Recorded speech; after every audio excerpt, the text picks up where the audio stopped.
पवित्र पंकोधार एकादशी अवसर में श्री लोकनाथ देवଙ୍କ पीठरे ओडिशार सर्वबृहत जगतमंगल जागर दीप प्रज्वलित होछि।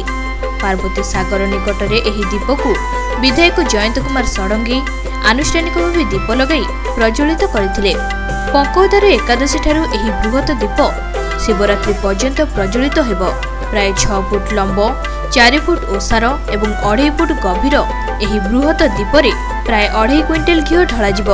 पवित्र शिवरात्रि बा जागर दिन महादीप उठिबा परे यह बृहत दीप को पार्वती सागर रे विसर्जन कराजिब। उत्सव में उपजिलापाल भवतरण साहू सम्मानित अतिथि भाव जोग देथिले।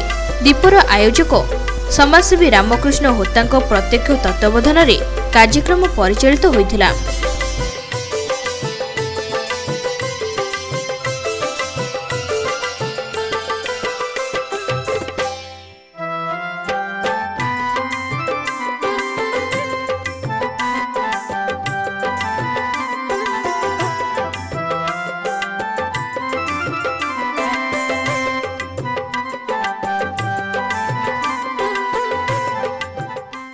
पंकोधार एकादशी आमर जागर दीप ये स्थापन कराला। विश्वर कल्याण पेगा विश्वर मंगल पेगा सब लोक मैंने केमती भल रे कोविड महामारी केमती हटिज लोके सुस्थ हे सबल हे लोके आनंद बंचे ये जगतर कल्याण पे जगत कल्याण दीप ये जागर दीप आज ये प्राय 6 फुट लंब चौड़ा 4 फुट गभीर 2.5 फुट रे ये पूरा जागर 3 दिन जाए जागर महादीप उठला जाए प्रदीप बजन हम विश्व मंगल हम।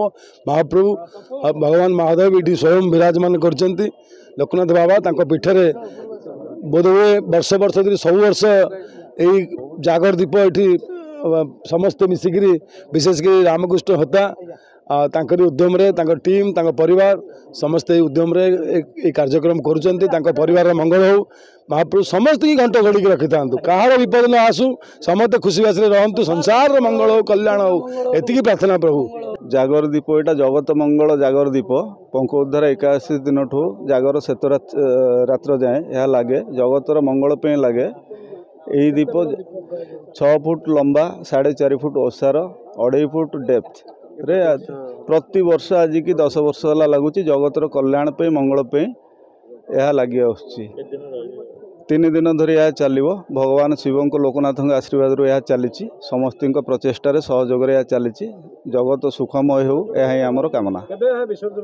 विसर्जन जागर मान परदिन महादीप उठिला शुभ मुहूर्त करा।